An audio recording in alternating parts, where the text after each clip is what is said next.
नर्मदे हर दोस्तों, हर हर महादेव। मेरा नाम है प्रशांत और आज चर्चा करने वाले हैं उत्तर वाहिनी नर्मदा परिक्रमा के विषय में। बहुत सारे लोगों को बहुत से प्रश्न होते हैं इसी परिक्रमा के विषय में, तो उसी सारे प्रश्नों के उत्तर मैं इसी एक ही वीडियो में डालने की कोशिश कर रहा हूं और पूरी जानकारी देने की कोशिश कर रहा हूं। वीडियो अंत तक देखें। अब हम बात करते हैं उत्तर वाहिनी परिक्रमा है क्या। नर्मदा जी पूर्व से लेके पश्चिम की तरफ बहती है।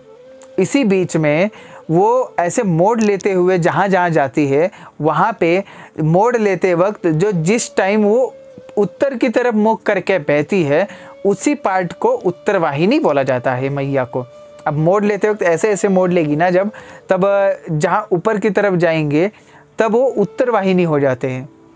और वो बहुत कम एरियो में, मतलब जहाँ मैं जानता हूँ वहाँ सिर्फ 2 तरीक़ों में वो उत्तर वाहिनी है, जहाँ तक मैं जानता हूँ। एक मंडला में है और एक तिलकवाड़ा में है, तिलकवाड़ा गुजरात में। तो वहाँ पे वो उत्तर वाहिनी हुए है। उसी उत्तर वाहिनी एरिया को एक प्रदक्षिणा करना, मतलब जहाँ से शुरू किया है वहाँ पे फिर से आना, पैदल जाके करना, इस प्रक्रिया को हम उत्तर वाहिनी परिक्रमा बोलते हैं। वो 1-2 दिन 3 दिन 4 दिन 5 दिन में की जाती है। अब ये परिक्रमा शुरू कब होती है या फिर संपन्न कब होती है? ये परिक्रमा शुरू रहती है हिंदी महीने के अनुसार चैत्र महीने में शुरू होती है। चैत्र महीना पूरा 30 दिन का ये जो महीना होता है, उस दिनों में उन 1 महीने में कभी भी आप जाके ये परिक्रमा कर सकते हैं। 1 दिन की परिक्रमा से लेके 5-6 दिन 7 दिन की आप परिक्रमा कर सकते हैं ये पूरे महीने में। उसके अलावा कोई से भी महीने में उत्तर वाहिनी परिक्रमा नहीं होती है। उत्तर वाहिनी परिक्रमा कहाँ से शुरू करें? उत्तर वाहिनी परिक्रमा शुरू कर सकते हैं आप तिलकवाड़ा से या फिर रामपुरा से शुरू कर सकते हैं। ये गुजरात में है। गुजरात में आप आ सकते हैं तो गुजरात से वहाँ से शुरू कर सकते हैं। इस बारे में हम जानकारी ज़्यादा आपको समझा पाऊंगा मैप में, तो चलिए मोटा मोटा मैं बता देता हूँ। आप देश में किसी भी कोने से वडोदरा की ट्रेन पकड़िए, वडोदरा की ट्रेन पकड़ के वडोदरा आएंगे, उतरेंगे, वहाँ से बस लेके तिलकवाड़ा आ सकते हैं। तिलकवाड़ा से आपको पैदल परिक्रमा वहीं से शुरू करनी है, माँ नर्मदा जी के किनारे से। आप देश में कहीं भी है, वडोदरा ही आना पड़ेगा आपको। अगर आप गुजरात से है तो गुजराती लोगों को, सभी को, भाइयों को पता है कि वडोदरा कैसे आना है। अगर आप दूसरे राज्य से है तो वडोदरा आप आइए, वडोदरा आके फिर तिलकवाड़ा की बस पकड़िए, फिर मैया के किनारे आइए, फिर अपने नित्य कर्म जो भी है, मुंडन कराना है और पूजा करा के संकल्प लेके वहीं से शुरू होगी। बस इतना मैं बता दूँ, और फिर से घूम के वहीं पर आना है। उत्तर वाहिनी परिक्रमा में सामान क्या क्या लेके जाएं, ये भी एक सवाल होता है बहुत ज़्यादा।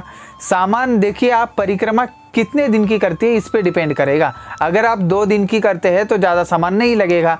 एक ड्रेस बहुत है, और ड्रेस भी नहीं, सफ़ेद लुंगी सफ़ेद कुर्ता होना चाहिए, और धूप लगे ना लगे इस वजह से कुछ आप सफ़ेद सा कपड़ा ले सकते हैं सर पे ढकने के लिए, या फिर सफ़ेद गमछा बोलते हैं जिसको, वो ले सकते हैं, वो एक्स्ट्रा लगेगा। और मैया का जो पूजा का सामान है, जैसी भी आप पूजा करते हैं उस हिसाब से आप ले सकते हैं। और बाकी एक्सटर्नल सामान जो भी आपको चाहिए होता है, जितने दिन की परिक्रमा कर रहे हो उसमें जो भी ज़रूरत का सामान है वो ले सकते हैं। वैसे तो 1 दिन की परिक्रमा है, मैक्सिमम लोग 1 दिन की करते हैं, लेकिन वैसे 5 दिन करना चाहिए, ऐसा मैं बोलूँगा। 5 दिन आप आनंद दे सकेंगे, मैया के किनारे रह सकेंगे। और जो एरिया मैं बता रहा हूँ उसमें मैया का किनारा बहुत ही सुंदर है, इस वजह से जितनी देर आप रह सके मैया के किनारे में, सानिध्य में उनके रहिए। आप सामान ज़्यादा ना लेके जाए, ये भी मैं बोलूँगा। ज़्यादा लेके जाने से कुछ फ़ायदा नहीं है, क्योंकि वहाँ पे सब कुछ मिल ही जाता है। वहाँ आश्रमों में नीचे बिछाने के लिए, ओढ़ने के लिए सब कुछ होता है, इस वजह से कोई ज़्यादा दिक्कत नहीं आती है। और भंडारे में खाना, भोजन, इसका सब नाश्ता वगैरह का सब प्रबंध होता है, इस वजह से कोई ज़्यादा सामान की ज़रूरत नहीं है। आपका रेगुलर जो थोड़ी बहुत चीज़ें हैं वो लेके जा सकते हैं। उत्तर वाहिनी परिक्रमा में कन्या भोजन कैसे कराए, कब कराए, ये भी सवाल बहुत ज़्यादा आएगा। ये मुझे सवाल आने से पहले ही बता रहा हूँ मैं ये वीडियो, ठीक है। तो उसमें मैं बता दूँ, कन्या भोजन संकल्प उठाते तब तो आप परिक्रमा करके आते हैं, परिक्रमा करने के बाद कन्या भोजन करना होता है। तो ऐसा कर सकते हैं तिलकवाड़ा में, जहाँ से आप परिक्रमा उठाए हैं, जहाँ पे ख़त्म कर रहे हैं, वहीं से आप गांव से किसी भी एक कन्या को ले आके उनका पूजन करके उनको दक्षिणा देके कन्या पूजन अपना कर सकते हैं। ये है सबसे आसान तरीका। और अगर आप ज़्यादा कन्या भोजन कराना चाहते हैं तो देखिए क्या होता है, जिस टाइम आप कन्या भोजन करा रहे हैं ना, उसी टाइम बहुत सारे लोग होंगे जो कन्या भोजन करा रहे होंगे। इस वजह से उतनी कन्या ही नहीं मिल पाएंगी आपको, पहली बात तो। ठीक, तो इसका एक सही और आसान तरीका मैं बताऊं, जो तिलकवाड़ा से लेके फिर से तिलकवाड़ा का जो रूट है, उसमें मैया के किनारे या रास्तों पे बहुत सारी कन्याएं ऐसी बैठी दिखेंगी, या फिर कुछ मांगते हुए नजर आएंगी, या फिर ऐसी बहुत सारी दिखती है। गरीब होते, गरीब घर से बेचारे, तो मांगते हुए या फिर कुछ बैठी हुई, कुछ ऐसे ही घूम रही होगी, तो फिर ऐसी कन्याएं दिखेंगी आपको गाँव में। तो उनसे ही आप कन्या भोजन करा सकते हैं, कन्या पूजन करा सकते हैं, कन्या पूजन ले सकते हैं उनसे ही। और ज़्यादा मात्रा में ना करिए, मैं यही बात बोलूँगा, क्योंकि इतना ज़्यादा मात्रा में करने का कुछ ये नहीं बनता वहाँ पे तो, क्योंकि परिक्रमा में भीड़ रहती है। एक ही महीना रहती है उत्तरवाहिनी परिक्रमा और देश भर से लोग वहाँ पहुँचते हैं। इस वजह से उस भीड़ में आप कहाँ कराते बैठोगे इतने बड़े बड़े। अगर आपको कन्या भोजन बड़ा ही कराना है, उत्तरवाहिनी परिक्रमा होने के बाद आप वहाँ पे एक कन्या का भोजन करा लीजिए। फिर ऐसी जगह पे जाइए जहाँ पे बहुत ज़्यादा दिक्कत है खाने पीने की, या फिर ऐसा एक गांव, बहुत सारे गांव वहाँ पे मिल जाएंगे आपको आदिवासी। ठीक, ऐसे गांव में अलग से जाइए, वहाँ पे बड़ा कन्या भोजन कराइए तो बहुत अच्छा होगा। अब आते हैं सबसे मेन चीज़ पे। इस उत्तरवाहिनी माँ नर्मदा जी की परिक्रमा का महत्व क्या है, क्या उनके पीछे इतना बड़ा मोटिव है जो कि उत्तरवाहिनी परिक्रमा की जाती है। और इसके बारे में मान्यता तो ये है कि जो माँ नर्मदा जी की पूरी परिक्रमा है, पैदल परिक्रमा, मतलब पूरी, जो ओमकारेश्वर से शुरू होके अमरकंटक होके ओमकारेश्वर ही ख़त्म की जाती है, वो पूरी परिक्रमा, उस एक परिक्रमा का फल एक उत्तरवाहिनी परिक्रमा में मिल जाता है। मतलब आप ये जो पूरी प्रक्रिया है उसका फल एक उत्तरवाहिनी परिक्रमा में ले सकते हैं, ऐसा इसका मान्यता है और महत्व है। उत्तरवाहिनी नर्मदा परिक्रमा का क्या महात्म्य है और क्या कहानी है उसके पीछे, ये नर्मदा पुराण में आता है। त्रेता युग की बात है। राजा बलि हुआ करते थे, अपने धरती पे राज किया करते थे। उनकी एक पुत्री थी रेवती नाम की। उनका विवाह नहीं हो रहा था। वो क्यों नहीं हो रहा था? क्योंकि वो लंबे थे, नॉर्मल हाइट से वो ज़्यादा लंबे थे, इस वजह से उनका विवाह नहीं हो रहा था। राजा बलि जी को उनकी चिंता होने लगी थी, इनकी उम्र बढ़ रही थी और विवाह नहीं हो रहा था। तो उन्होंने क्या किया, तपस्या करके उन्होंने ब्रह्मा जी को प्रसन्न कर लिया और उनसे वरदान स्वरूप में ये मांगा कि मेरी पुत्री का विवाह करने के लिए क्या करें। विवाह होने के लिए उन्होंने रास्ता मांगा या फिर कोई वर मांगा कि कौन इनसे विवाह करेगा, कुछ बताइए। तो ब्रह्मा जी ने बोला कि आप फिर से जाइए, तपस्या करिए नर्मदा जी के किनारे, वहाँ पे आपको सारे सवालों के जवाब मिल जाएंगे। राजा बलि आए और नर्मदा जी के समक्ष उन्होंने तपस्या की। फिर जब वो तपस्या शुरू किए थे तब त्रेता युग था। जब उन्होंने तपस्या खत्म की तब द्वापार लग चुका था। द्वापार में कृष्ण जी उन्होंने अवतार लिया, उनके भाई है बलराम जी, तो उन्होंने भी अवतार लिया। तो रेवती का विवाह बलराम जी से हो गया। ये उसके पीछे की बहुत बड़ी कहानी है। और नर्मदा जी के जहाँ पे उन्होंने तपस्या की वो जगह थी उत्तरवाहिनी माँ नर्मदा जी, उनके समक्ष उन्होंने वो तपस्या की थी। ये महत्व है, उस टाइम की कहानी है, ये नर्मदा पुराण में ये कहानी आती है। तो चलिए अब मैं आपको मैप के थ्रू समझाता हूँ कि कैसे कैसे आपको जाना है, क्या रूट होगा और कहाँ आना है। आपको सारा रूट बताऊँगा और बीच में जो जो पड़ाव आएंगे, जो जो आश्रम आएंगे, वो सब मैप के थ्रू आपको बताऊँगा। तो चलिए देखते रहिए आगे। दोस्तों आपको दिख रहा होगा ये मैप, पूरा उत्तरवाहिनी माँ नर्मदा जी का परिक्रमा मार्ग का मैप है। ये देखिए, ये है तिलकवाड़ा, दिख रहा है आपको, ये तिलकवाड़ा है। यहाँ से आपको परिक्रमा शुरू करनी है और ये उत्तर तट है दोस्तों, ये उत्तर तट है, ये दक्षिण तट है। और आप यहाँ पे आके शुरू करते हैं। मैया को राइट हैंड पे रख के आप यहाँ से शुरू करते हैं। यहाँ पे आप क्रॉस करेंगे मैया को और ये रामपुरा घाट है। रामपुरा घाट से फिर आप यहाँ पे आएंगे सीताराम बाबा आश्रम से, फिर मैया के किनारे आके फिर आप तिलकवाड़ा आके फिर अपनी परिक्रमा संपन्न करेंगे। और तिलकवाड़ा पहुँचने के लिए आपको इस साइड मिलेगा आपको वडोदरा। वडोदरा बड़ा शहर है, वहाँ पे आपको ट्रेन पकड़ के वहाँ तक आना है। फिर वहाँ से आपको बस मिलेगी तिलकवाड़ा के लिए डायरेक्ट।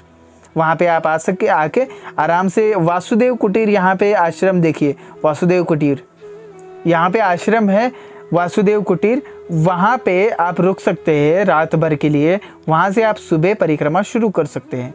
ऐसा कर सकते हैं, आपको जिस टाइम आप पहुँचेंगे उस पर डिपेंड करेगा कि कहाँ पर पहुँच रहे हैं आप। वासुदेव कुटीर के बारे में और भी बता दूं, जो समर्थ रामदास जी थे उन्होंने अपने हाथों से स्थापित किए हुए हनुमान जी, उनको बिठाया था, वो हनुमान जी की वहाँ पे अभी भी मंदिर है। श्री समर्थ रामदास जी का मंदिर वो यहाँ पे है, मतलब हनुमान जी का मंदिर है। वो हनुमान जी के परम भक्त थे, वहाँ पे आपको दर्शन हो जाएंगे। चलिए हम अब आगे का बात करते हैं। वहाँ से आपको एक गुरु घर मिलेगा, गुरु घर नाम से एक जगह मिलेगी। आप वहाँ पे भी जाके वहाँ पे मंदिर वगैरह है, वहाँ पे आप दर्शन कर सकते हैं। वहाँ से आप थोड़ा सा अंदर की तरफ आएंगे रास्ता छोड़ के, तो यहाँ पे ये कोने पे दिख रहा है आपको, यहाँ पे गौतमेश्वर तीर्थ है। वहाँ पे आप दर्शन करके फिर आप इस रास्ते से निकल सकते हैं। फिर थोड़ा आगे जाके तिलकेश्वर महादेव तीर्थ है, वहाँ पे आप दर्शन करके फिर आगे भवानी माता मंदिर भी है, वहाँ पे भी दर्शन कर सकते हैं। आगे मणि नागेश्वर बोल के एक बहुत बड़ा तीर्थ है और बहुत पावरफुल तीर्थ है, वहाँ पे आप दर्शन कर सकते हैं। फिर वहाँ से आप आगे जाएंगे, मैया के किनारे उतरने से पहले कपिलेश्वर महादेव तीर्थ है, वहाँ पे आप दर्शन करके मैया के किनारे उतर सकते हैं। वहाँ से आप किनारे किनारे होते हुए आनंद लेते हुए जाएंगे। ये पैच बहुत ही सुंदर है, इस पैच में आप आनंद लीजिए। यहाँ से आप आगे जाते जाते फिर आपको यहाँ पे किनारे जो क्रॉस करने के लिए मैया को उस साइड जाने के लिए वहाँ पे नाव मिलेंगी। आपको यहाँ से रामपुरा घाट के लिए नाव मिलेंगे। यहाँ से रामपुरा घाट आप ऊपर, रामपुरा घाट बहुत ही सुंदर घाट है दोस्तों। आप यहाँ से जाके यहाँ पे नृत्येश्वर महादेव है, रणछोड़ दास जी है, और मैं जहाँ तक जानता हूँ रोहिणेश्वर तीर्थ भी यहीं पे है, लेकिन इधर नाम नहीं दिया गया है। उत्तरेश्वर भी है यहाँ पे देखिए। और अगर आप यहाँ से नीचे से आते हैं, किनारे से आते हैं, ये है रास्ता गांव से होते हुए जाने के लिए। लेकिन आप किनारे से आते हैं तो यहाँ पांडव गुफा के दर्शन होंगे। आपने राम इंडिया पे जो परिक्रमा की वीडियो देखी है उसमें ये पांडव गुफा मैंने दिखाई हुई है। हालांकि ज़्यादा लोग इधर से नहीं आते क्योंकि वो ऊपर का ही रास्ता प्रेफर करते हैं लोग, तो मैं गया था इधर से। तो आपको यहाँ पे पांडव गुफा पे दर्शन में मुझे माँ नर्मदा जी की कृपा से हुए थे। आप यहाँ से जा सकते हैं। फिर यहाँ से आप धनेश्वर के लिए ऊपर जा सकते हैं, धनेश्वर मंदिर के लिए। धनेश्वर पंच कुबेर में से एक कुबेर यहाँ पे है, धनेश्वर मंदिर मतलब पंच कुबेर में से एक मंदिर।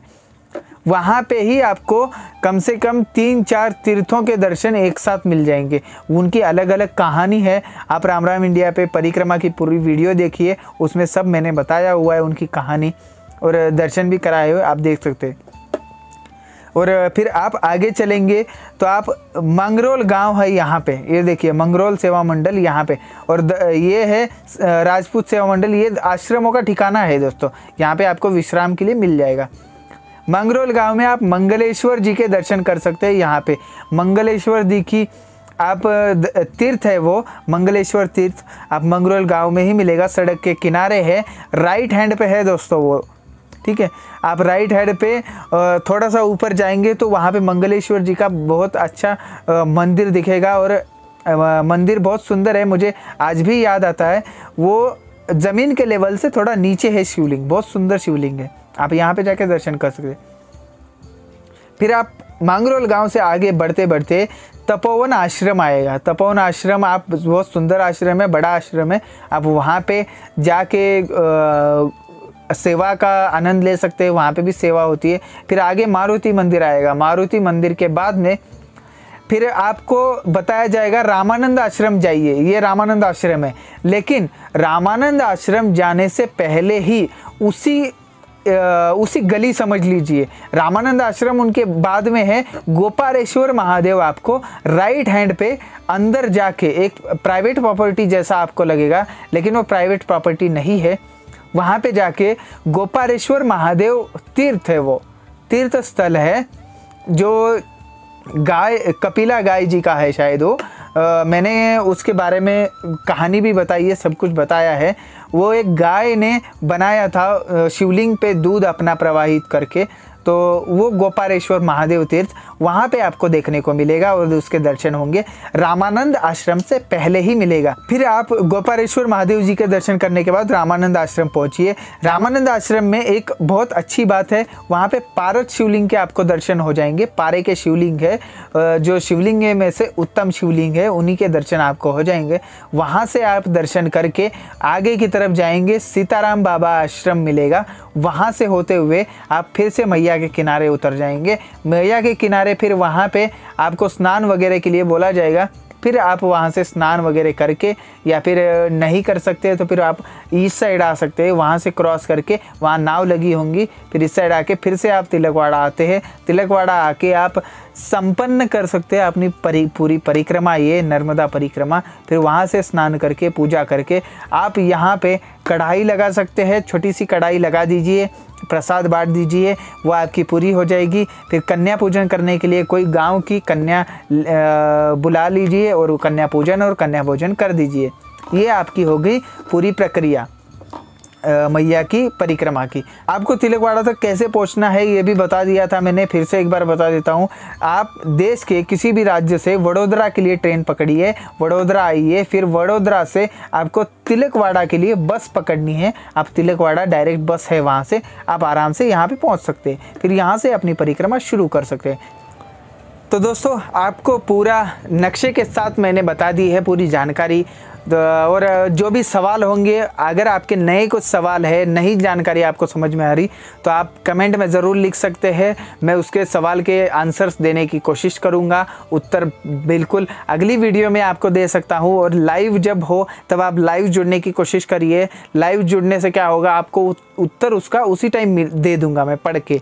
उत्तर वाहिनी परिक्रमा के लिए सबको हार्दिक हार्दिक शुभकामनाएं। और चैत्र महीना है, आप जल्दी से परिक्रमा कर लीजिए, ज़्यादा टाइम नहीं लगता इसमें।